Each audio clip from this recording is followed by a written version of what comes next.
Hello my dear students, welcome to commerce ಕಲಿಯೋಣ. ಇದು ನಿಮ್ಮ ಕಲಿಕೆಯ ವೇದಿಕೆ. ವಿದ್ಯಾರ್ಥಿಗಳೇ, ಲಾಸ್ಟ್ ವಿಡಿಯೋದಲ್ಲಿ ನಾವು ಸ್ಯಾಕ್ರಿಫೈಸ್ ರೇಷಿಯೋವನ್ನು ಹೇಗೆ ಕ್ಯಾಲ್ಕುಲೇಷನ್ ಮಾಡೋದಂತ ನೋಡಿದೆವು.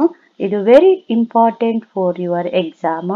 ಅದರಿಂದಾಗಿ ಸ್ಕಿಪ್ ಮಾಡದೆ ಎಂಡ್ವರೆಗೆ ನೋಡಿ.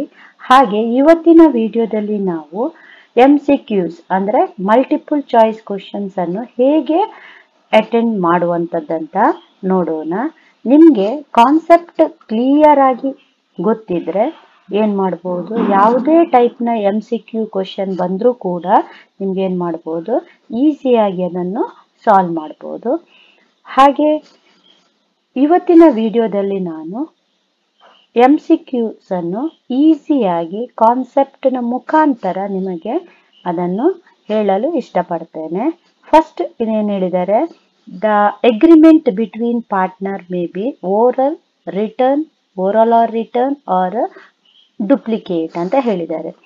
Actually agreement we can do in orally as well as written, but written ಅಗ್ರಿಮೆಂಟಿಗೆ we are having evidence, but oral agreement we are not having any evidence, so we can use oral as well as written. Okay, third ಅನ್ನು ಮಾಡುವಂಥದ್ದು. Partnership deed may not contain, agreement ಅಲ್ಲಿ ಇದು ಬರುವುದಿಲ್ಲ ಅಂತ ಹೇಳಿದ್ದಾರೆ. Partnership agreement ಅಲ್ಲಿ deed means agreement. ಯಾವುದು? Name of the firm ಇದು ಅಬ್ಸಲ್ಯೂಟ್ಲಿ ಬರ್ತದೆ.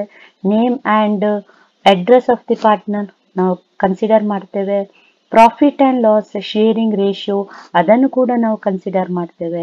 ಬಟ್ ಓನರ್ಶಿಪ್ ಆಫ್ ಪ್ರಾಪರ್ಟಿಯನ್ನು ಕನ್ಸಿಡರ್ ಮಾಡೋದಿಲ್ಲ. So D is the answer. Next, if any partner has advanced some money to the firm beyond the amount of his capital, he shall be entitled to get interest on the amount at the rate. ಅಂದರೆ ನಿಮ್ಮ problem ಅಲ್ಲಿ interest on ಕ್ಯಾಪಿಟಲ್ನ percentage ಕೊಟ್ಟರೆ we should use that percentage. Otherwise ಏನು ಮಾಡಬೇಕು, you should consider always 6% per annum. Okay, next, interest on capital generally provided on which basis ಅಂತ ಹೇಳಿದ್ದಾರೆ. If partner contribute unequal amount of capital but share profit equally. Is it correct ಅಲ್ವಾ? ಯಾಕೆಂತ ಹೇಳಿದ್ರೆ unequal amount of capital ಕೊಟ್ಟರೂ ಕೂಡ ಕೆಲವು ಸಲ ಅವರ ಅಗ್ರಿಮೆಂಟ್ ಅಲ್ಲಿ ಪ್ರಾಫಿಟ್ ಶೇರಿಂಗ್ ಈಕ್ವಲ್ ಆಗಿರ್ತದೆ. ಕರೆಕ್ಟಾ? ಕೆಲವು ಸಲ ಕಾಂಟ್ರಿಬ್ಯೂಷನ್ ಈಕ್ವಲ್ ಅಮೌಂಟ್ ಇರುವಾಗ ಆಗ ಕೂಡ ಪ್ರಾಫಿಟ್ ಶೇರಿಂಗ್ ಅನ್ಈಕ್ವಲ್ ಆಗುವ ಚಾನ್ಸಸ್ ಕೂಡ ಇದೆ. ಸೊ ನಾವು ಯಾವುದನ್ನು ಆಪ್ಷನ್ ಆಗಿ ತಗೊಳ್ಬಹುದು? ಬೋತ್ ಎ ಆ್ಯಂಡ್ ಬಿ ಎರಡೂ ವಿಧದಲ್ಲಿ ಕೂಡ ಅಗ್ರಿಮೆಂಟ್ ಅಲ್ಲಿ ಮೆನ್ಷನ್ ಮಾಡಿದ್ದಾರೆ. ಕರೆಕ್ಟಾ? When fixed amount withdrawn on the first day of every month, interest on total amount for the year ending will be calculated. ಅಂದರೆ ಬಿಗಿನಿಂಗ್ ಆಫ್ ದಿ ಮಂತ್ ಅಂತ ಇದ್ದಾಗ ಯಾವ ಫಾರ್ಮುಲಾ ನಾವು ಯೂಸ್ ಮಾಡ್ತೇವೆ? ಆಸ್ ವೆಲ್ ಯಾವುದು? 12 + 1 divided by 2 ಅಲ್ವಾ?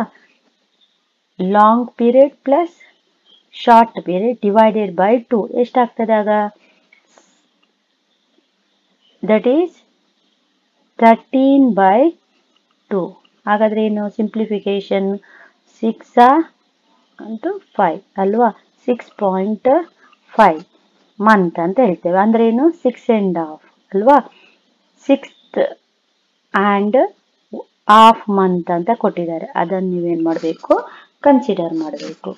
Next, when varying amount are withdrawn at different interval, interest is calculate. ಬೇರೆ ಬೇರೆ ಮಂತನ್ನು ಕನ್ಸಿಡರ್ ಮಾಡಿ ನಾವು ಮತ್ತು ಅಮೌಂಟನ್ನು ಕನ್ಸಿಡರ್ ಮಾಡಿ ಇಂಟ್ರೆಸ್ಟನ್ನು ಕ್ಯಾಲ್ಕುಲೇಷನ್ ಮಾಡ್ತೇವೆ. ಅದು ಯಾವ ಮೆಥಡ್? ಸಿಂಪಲ್ ಮೆಥಡ, ಎವರೇಜ್ ಮೆಥಡ ಅಥವಾ ಪ್ರಾಡಕ್ಟ್ ಮೆಥಡ ಅಂತ ಹೇಳುವಂಥದ್ದು.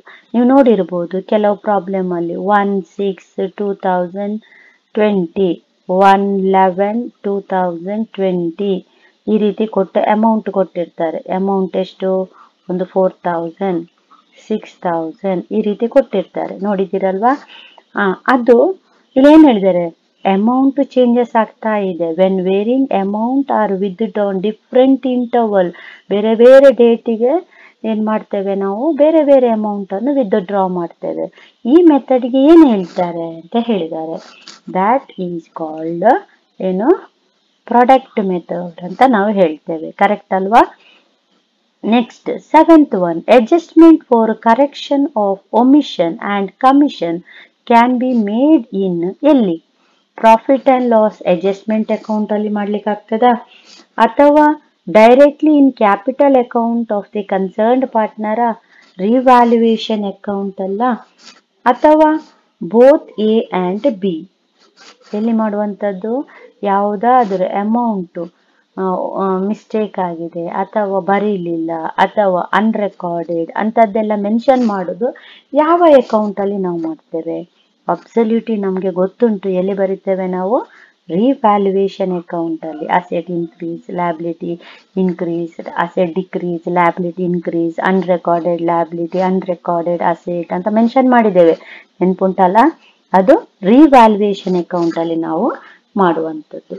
Next, in order to form partnership there should be at least, partnership agreement ಆಗ್ಬೇಕಂತಾದ್ರೆ ಎಷ್ಟು, ಮಿನಿಮಮ್ ನಂಬರ್ ಎಷ್ಟು ಹೇಳಿದ್ದಾರೆ, 2, ಮ್ಯಾಕ್ಸಿಮಮ್ ನಂಬರ್ 50 ಗೊತ್ತಿರ್ಬೋದು. ಮಿನಿಮಮ್ 2, ಮ್ಯಾಕ್ಸಿಮಮ್ ಎಷ್ಟಿರಬೇಕು, 50 ಅಂತ ಹೇಳಿದ್ದಾರೆ ಅಕೌಂಟಿಂಗ್ ಪಾರ್ಟ್ನರ್ಶಿಪ್ ಆಕ್ಟ್ ನ ಪ್ರಕಾರ ಅಲ್ವಾ? Next, the business of a partnership concern may be carried on by, ಇಬ್ಬರೇ ಪಾರ್ಟ್ನರಾ ಅಂತ ಹೇಳಿದ್ದಾರೆ, 2 ಪಾರ್ಟ್ನರ್ಸ್ ಅಲ್ಲ, all the partners can, any of them acting for all, or all the partner or any of them acting for all.